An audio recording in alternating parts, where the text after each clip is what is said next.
Hello, everyone. Welcome to another edition of Pacesetters. One of the great things about this format is we're able to talk to people all over the state, whether they be drivers, trainers, no matter where they're located. And today I bring you someone who has been such a heavy contributor to our sport right across the state, but particularly in the Northwest. And I welcome to the show Dean Chapple. Dean, welcome to Pacesetters. Hey, thank you. Glad to be here.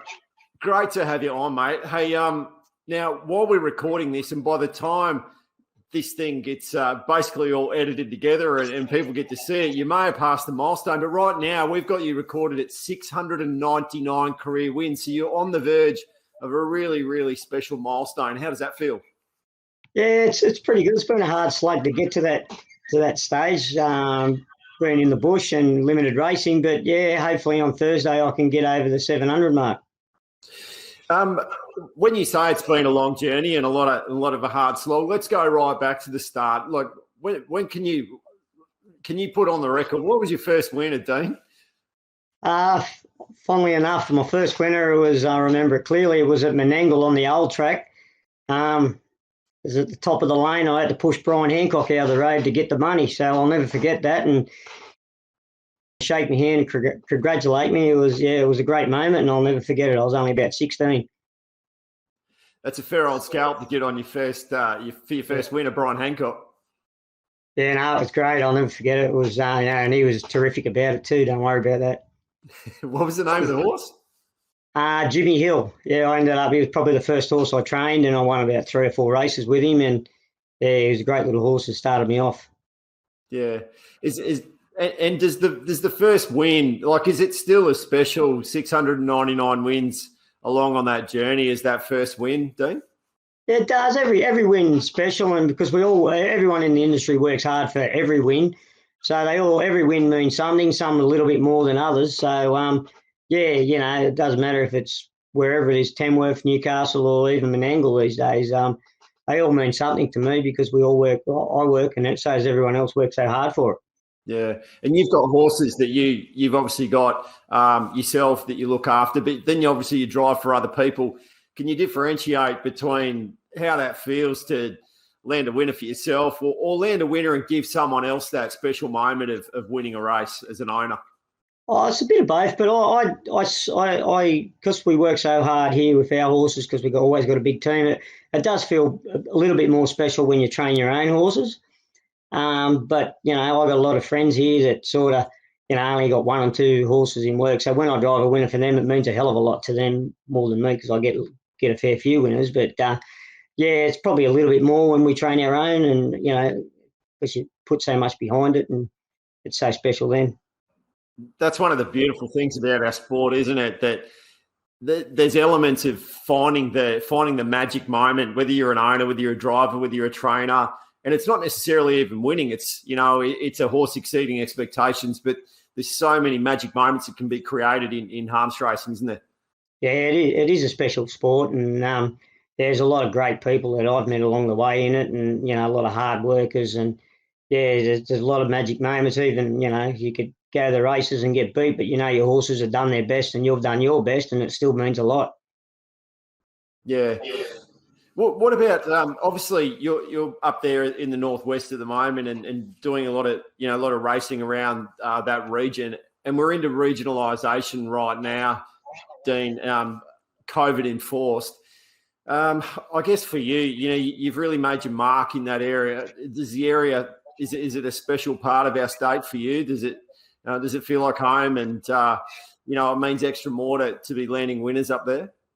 It does, yeah. Like, I was based in Maitland and Newcastle with my brother for a long time, and we moved up here. Me and my wife moved here 20 years ago, and this is home, yeah. And it does, I'd sooner drive winners at Tamworth here. It's a great place, and this is where I call my home. And it's good to get back to Newcastle every now and then and land one. But I'd sooner be here. Yeah, mate. There's not many race cards that go by when you've got horses in that you haven't got a winner's check among one of them. You've got a pretty good strike rate. Yeah, well, I'm fortunate enough that a lot of people use me. If I haven't got any horses in the race, I get a lot of outside drives and that. And I know the track so well, and you know, if we're sort of drawn a bit awkward, I can punch the fence and get a check, and you know, hopefully sometimes get a winner. Yeah.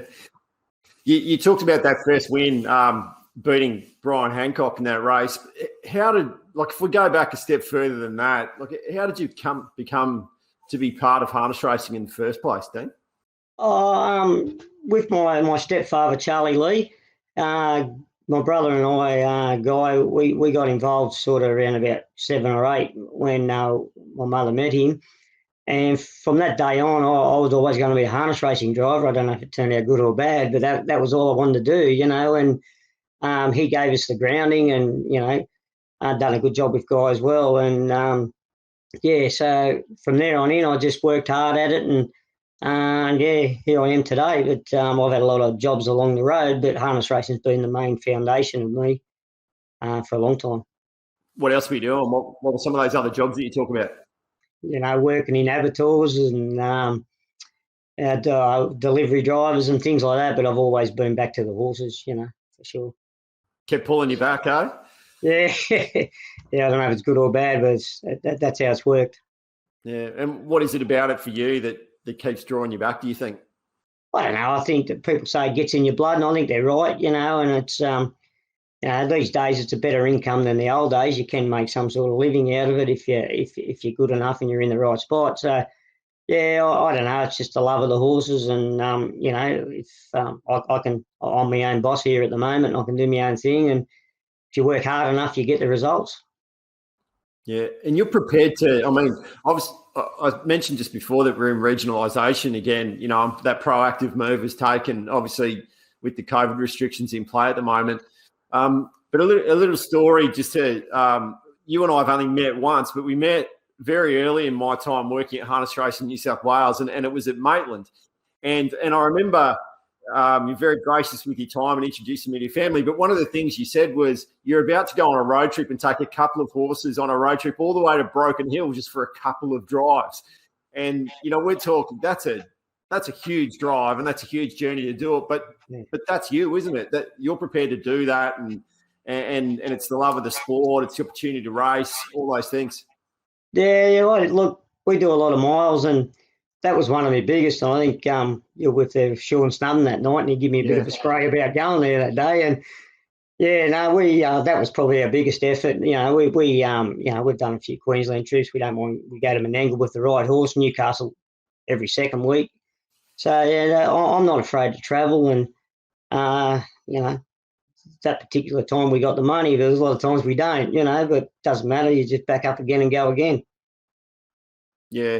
Do you have, obviously you've seen a lot of tracks and you've driven a lot of tracks. Got a particular favourite? Oh, definitely Newcastle. It, to my opinion, is the most unbiased track I've ever driven on.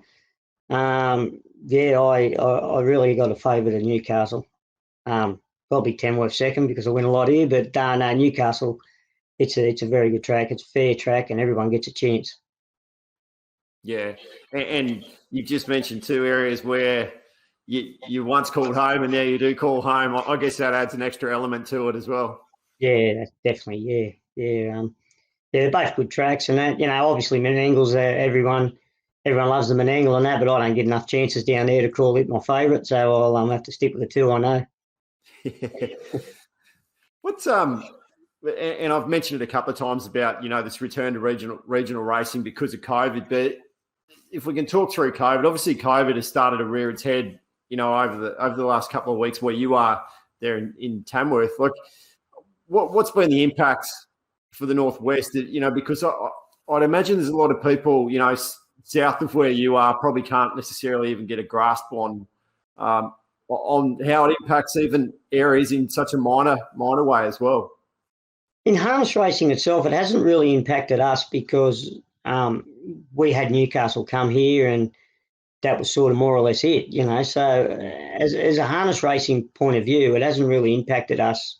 It's a horrible thing, don't get me wrong, but it hasn't really impacted us in a sense of our business and the way we operate because we're still going, fortunately. Last week was a bit airy where the outside regions had to stay in another area and that, which, you know, we're usually with them. But so far, At the moment, we're rolling all right. We're not affected like Sydney is or things like that, you know. So far, I think with a bit of luck, we might be able to keep rolling and with no impact at all. Yeah. What about in the way you operate and and in considerations when it comes to entering races and putting together a bit of a plan for horses? Has it had any impact on you in that regard? It is. Just lately it has been because I've got a lot of young horses that are probably better suited with 2-year-olds and 3-year-olds to race in the Newcastle region, and we just haven't been able to get there at the moment. So my owners have been sort of on the back step there because we've had to put them up in grade here at Tamworth a bit. So that, you know, I suppose that has been a bit of an effect on our business. But I just got a text message today that we're allowed to regionalise racing. So, you know, we may be able to get to Newcastle anytime soon to start our 2-year-olds and 3-year-olds down there because they're not standing up here at the moment. So hopefully it'll change in the next week or so. So we'll be right to go. Mm. Dean, with all due respect, you've been in and around our sport for a fair while now. How have you seen it change over the years? Oh, it's been great. Yeah, it has changed, and you know, it's the younger drivers are getting a really good chance these days. Where back in my day, we sort of didn't get them opportunities that they're getting. The prize money's going really well. It's going up all the time. We're getting more professional, and I can see a positive attitude in the sport, especially for the young guys, and that they're getting a really good opportunity, and if they don't make something of that opportunity, well, it's really their fault, isn't it? You know, and with prize money and everything now, I think it's all changed for the good. So I can only see positive things from the future. And tracks continue to get better and improve, and facilities are great. You know, breeding constantly improves, and you get a better quality of horse, I guess, as well. Yeah, exactly. Yeah, the tracks have changed dramatically since back in our time, where we used to go on Newcastle and the old Maitland track, and sort of like Gosford and places like that, where they've changed now. It's a hell of a lot safer and everything like that, and it's all about the welfare of the horse, of the drivers, and everything. So yeah, no, it's onwards and upwards. I think it's the sport is really getting better with time anyway. There's some good ones coming through. When we look at the drivers around the state, there's some good ones that have really emerged, aren't there? Oh, there's some really good talent. You know, you look in Sydney, there's some really good young drivers coming through, and up here, you know, Tom Ison's a standout of our talent up here. But there's plenty in Sydney and Newcastle with the Blake Hughes and Jake Hughes, and you work your way down. You know, there's plenty of talent, and all them kids are going good, and they're working hard, and it's good to see. Yeah. Do you think the pathways are a bit better these days than, you know, what it was when you were trying to make your mark, and, you know, and we're starting to see that start to bear some fruit in the quality of drivers that are going around on tracks around the state? Oh, for sure. Like back in my time anyway, probably not so much guys, but back in my time, we had to go up against the older drivers, so it was a bit hard to get a drive and an opportunity. But now like they get 250 winners before they lose their claim, and they're well paid and everything like that. So no, it's a great thing for them, and, you know, can start them off in life, and where they head after their claim, it's up to them, you know. And it's a family sport for you guys, isn't it? I mean, you've got, you know, your whole family's involved. Can you talk to me about that? Oh, it is, yeah. Well, first of all, it's my brother and I, Guy. He done a massive job. We're all proud of Guy, what he's done over the years, and his son Mitchell. And then we've got my family, which Ellie's at the moment working for Robbie and Kerry Ann, and she's doing well in Sydney at the moment. And I've got my son Jack, who he's just started his trials. He's had 10 drives at the moment. He's going pretty well. And then got the backbone, my wife Julie. So we're all involved, and we're all going pretty good at the moment. So yeah. Without them, we couldn't do the job. Yeah. So what's a typical day look like in the household then, Dean? My day's long. I work for a racehorse trainer in town called Sue Grills. So I get up and I do 4 hours from 4 till 8 with her. And I come home and they're fed, and Jack's done a jog trip for me, and he goes to school normally. And then I finish the rest of the team and just carry on for the rest of the day. So long days, Dan. It's a big commitment, isn't it? To run a stable and then be a competitor yourself. Yeah, it's a big commitment. It is a big commitment, but that's what we do, and I'm not on my own. There's plenty of people that does the same thing. So yeah, it's a big commitment, but you get a winner or you have a good day of the races. It's all rewarding. So anyway. And does that make it all worth it? The chance that you do get to go out and race, and and I guess see what you do during the week turn into a performance, that people can watch. People overseas are watching you race. That must be a bit of a thrill in itself, It is. It is. When you have a good day, you come home from the races and you've had a big week and it's been tough. A lot of things. Horse might have went bad, or a horse might have broke down, or something went wrong, and then you come home from the races and you have a good day and you think, oh well, that makes up for a bad week and it's all worth it. It is, and that's all we strive for. I'd imagine is we just for that good day, that good winner, all that good horse that comes around the corner. So, it's hard work, but it is rewarding. What's it like for you to be sitting on a horse that's doing well? What's that feeling like? Can you articulate that for me? Oh, look, it is a good thing. It's just at the end of the day, I haven't driven any real good horses or anything. I've had a few horses that have been special to me and done nice jobs, but it's just rewarding to know that it's doing its best, and you've got him in the right spot and you've got him fit and healthy, and he's done his best on the day. And if it wins or it don't win, as long as they're doing their best every day, every time you go to the races, which means a lot to me. Mate, whether they were any good or not, with you doing the steering, are better than anything they came up against 699 times so far. So there's a feather in your cap. Yeah, it has. I've got around a few times. I got beat another 1,000, the statistics say too, So yeah. that could have been my fault a couple of times, I suppose. But anyway, no, it's a milestone that we've been chasing. I've been chasing for a little while, so hopefully come Thursday I can get it. Yeah, I mean 700's on the horizon, but what's the realistic or what is the lofty goal? What are you aiming for before you hang up the silks? Oh, not a hell of a lot. I'd like to win a couple of the features here at Tamworth, the Tamworth Cup and the Golden Guitar. But look, my kids are coming through now, so once they get established and they're up and driving, I'll probably kick back a little bit and concentrate on the training and let them take over. So I don't know how many more years I'm going to push on for, but once they're ready to rock, I'll give them the opportunity. So you're not putting a red pen through the 1,000, are you? I'm probably putting it through the 800. Well, look, mate, the way you're going, I mean, you're literally clocking up a few each week. So, we crunched the numbers. That's a few years. 1,000's not that far fetched, eh? You never know. See what happens. Yeah. The way my boy's going, he's pushing me out of the road already, so it doesn't matter. Yeah, and that in itself must be pretty rewarding to have seen him come through the junior system and now be in a position that he's having some senior drives and and landing some winners. Yeah, no, it's good to see the kids coming through and hopefully they can take over. Yeah. So obviously we're in strange times, and it's hard to really forward plan in the immediate short term, but the long term, are there some things that you want to tick over? I know you just talked about trying to snare some of the feature races up there in the Tamworth area, but is that kind of as far as the career ambition goes as a driver before you call it quits, Dean? Obviously not. No, like I said earlier, I've never had the good horse or one to go in the big races. So, and we've got a few young ones coming through. So obviously the features, the Group 1s, and them sort of races are obviously on my list. But realistically, if they come along, they do. But I'd love to be able to be competitive in them sort of races. So hopefully some of these young ones that we've got coming through might do the job, or just keep whacking away at what I'm doing. Yeah.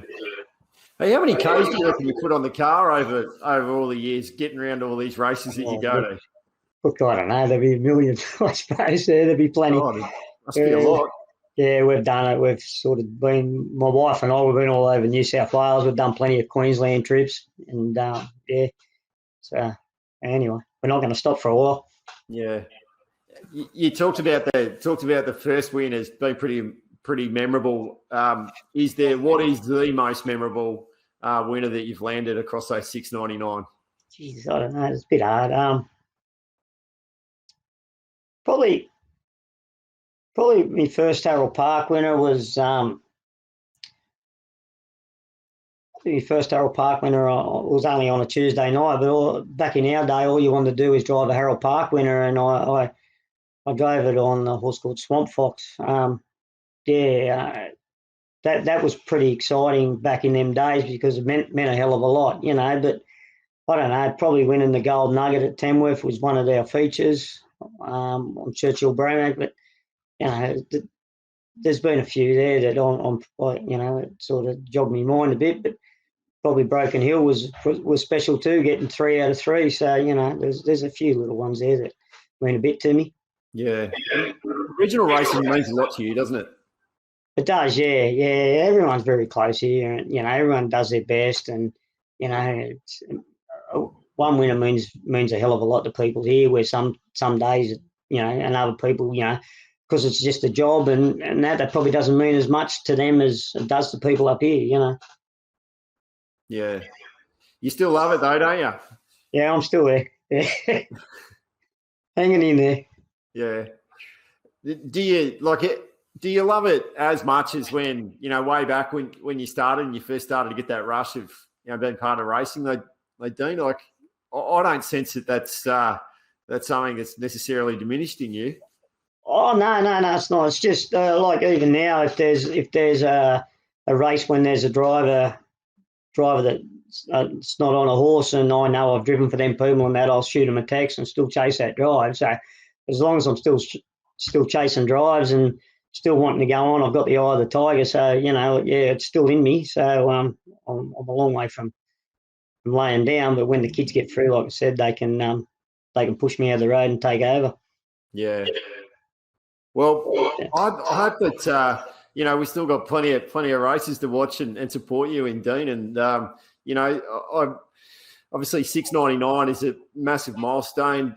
I'll congratulate you on the 700 because chances are it's not that far away, as you said. Thursday you're hopeful, and maybe by the time people are watching this, the 700's been eclipsed. But it's inevitable that it happens, and let's hope that you can push on to some of those other bigger numbers as well down the track. Yeah, let's just hope so. Yeah, we'll be doing our best. Well, best wishes. Thanks for joining us on Pacesetters, Dean. It's been, I think, as I said at the start, it's fantastic that we can talk to, you know, key contributors to our industry right across the state, and particularly in the regions who really are the heartbeat and the pulse of this fantastic sport that we're part of. So thanks for joining us. Really do appreciate it. And to everyone out there watching, thanks for tuning in, and we'll catch you next week on Pacesetters. See you then.